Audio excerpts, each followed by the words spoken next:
The kitchen smelled like reheated turkey. I dropped my suitcase by the door and called out. Silence. No laughter, no chaos, no family. Just Grandma at the table, hunched over, picking at cold stuffing with trembling hands. In front of her, a folded note. I read it once, twice. My pulse slowed, not quickened. Spent your $10,000 loan on a family cruise. Take care of her. Signed with my mother's neat, careless handwriting. That was it. 10,000 gone, my savings, my trust, and Grandma abandoned like a piece of furniture no one wanted to move. She looked up at me, eyes sharp despite her frail body. "We'll fix this," she whispered. I didn't say a word, I just nodded, because fixing it was already unfolding in my mind. The loan wasn't charity, it was an investment. I gave it willingly months ago, believing their story about overdue bills, believing blood meant loyalty. But then the dinner started without me, the family chats that went silent when I walked in.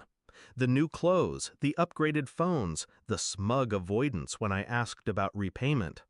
I should have known. The betrayal wasn't sudden, it was a slow leak I ignored. The cruise was just the final insult. I spent the first night drafting, not letters, not pleas. Papers, contracts. I pulled out my laptop and began constructing a repayment agreement they'd never escape. I had proof, bank transfers, text messages where they promised to return the money, my grandmother as witness. Step 1, secure the debt. Step 2, weaponize the guilt. Step 3, hit where it hurt, their reputation. Grandma watched me type in silence. She didn't ask questions, didn't protest. She just sipped her tea and smiled faintly. "About time," she murmured. I kissed her forehead. She was the only one who never lied to me. 4 days later, they returned, sunburned, laughing, arms loaded with duty-free bags. The front door slammed open and they strutted in like royalty. My mother, my stepfather, my siblings, all glowing from someone else's money.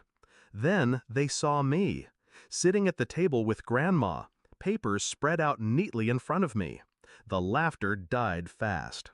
"Welcome back," I said evenly. "We need to talk." My mother tried the usual performance. Tears welling, voice trembling. "We didn't mean—" I slid the papers forward. "Sign." Her eyes widened. The contract was simple, a legally binding repayment schedule.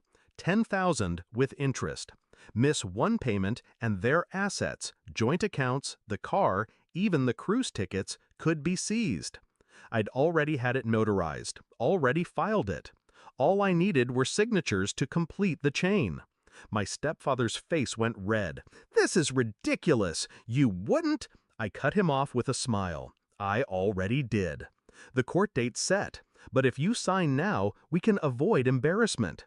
I let the word embarrassment hang. They knew exactly what it meant.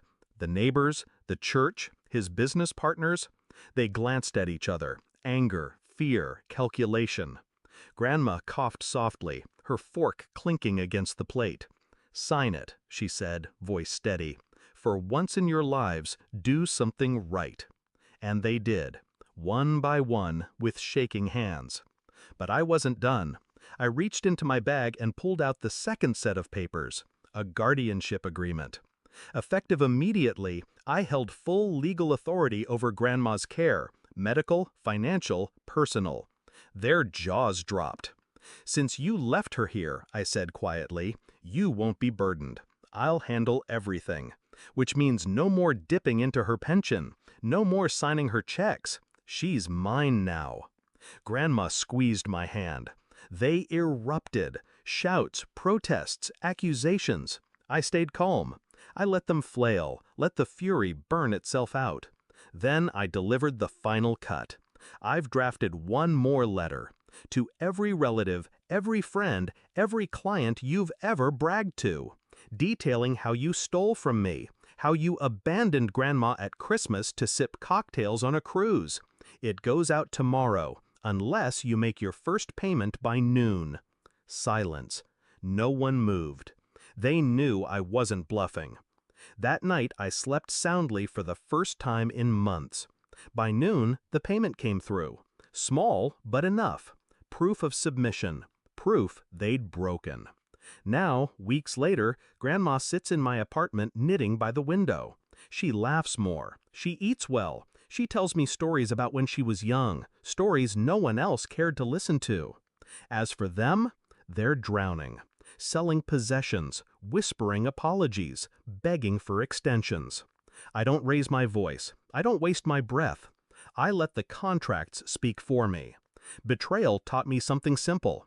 Family isn't defined by blood. It's defined by loyalty.